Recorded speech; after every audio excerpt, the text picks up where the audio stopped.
माया का स्वभाव कैसा है? जैसा जल की काई का।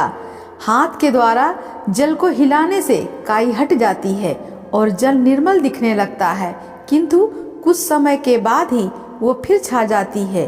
उसी प्रकार जब तक विचार करो, सत्संग करो, तब तक बुद्धि निर्मल रहती है और कुछ क्षण के उपरांत विषय वासनाएं आकर फिर उस पर आवरण फैला देती हैं। सांप के मुख में विष रहता है, किंतु वो उसे स्वतः नहीं लगता, दूसरों को ही लगता है। उसी प्रकार भगवान की माया स्वतः भगवान को मोहित नहीं करती, दूसरों को ही मोहित करती है। जीवात्मा और परमात्मा के बीच में एक माया का पर्दा पड़ा हुआ है।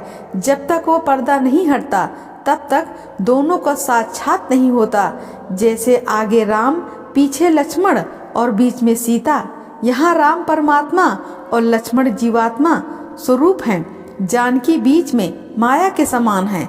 जब तक जानकी बीच में रहती हैं तब तक लक्ष्मण राम को नहीं देख सकते, किंतु जैसे ही जानकी बीच से हट जाती हैं तभी लक्ष्मण राम को देखते हैं। गाय कई रंग की होती हैं, कोई काली, कोई लाल, कोई कबरी और कोई सफेद, किंतु उन सब से एक ही प्रकार का दूध निकलता है।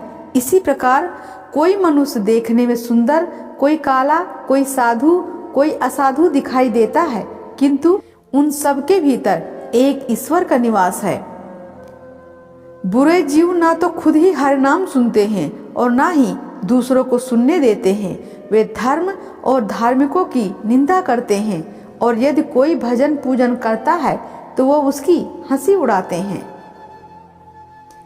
कछुए की पीठ पर तलवार मारो तो वो तलवार की धार भले ही नष्ट हो जाए, पर कछुए पर कुछ भी असर नहीं होता।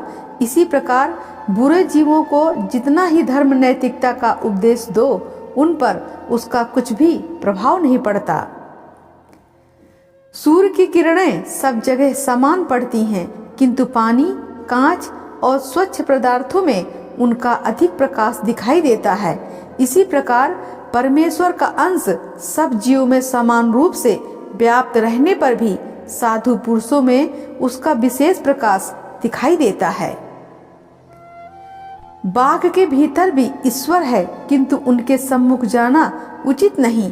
इसी प्रकार दुर्जनों में भी परमात्मा का निवास है, किंतु उनका साथ करना अच्छा नहीं।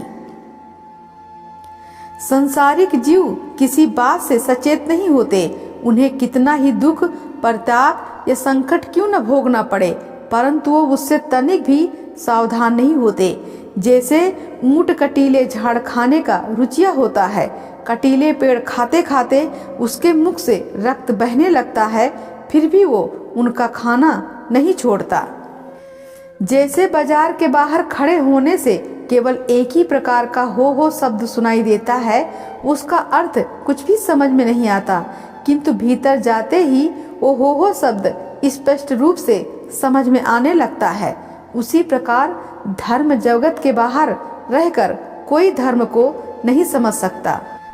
ढोलक वाला जैसे दोनों हाथों से दो रकम का बाजा बजाता है और मुख से गाना गाता है, उसी प्रकार से संसारी जीव तुम दोनों हाथों से काम करो, किंतु मुंह से ईश्वर का नाम लेने से मत भूलो।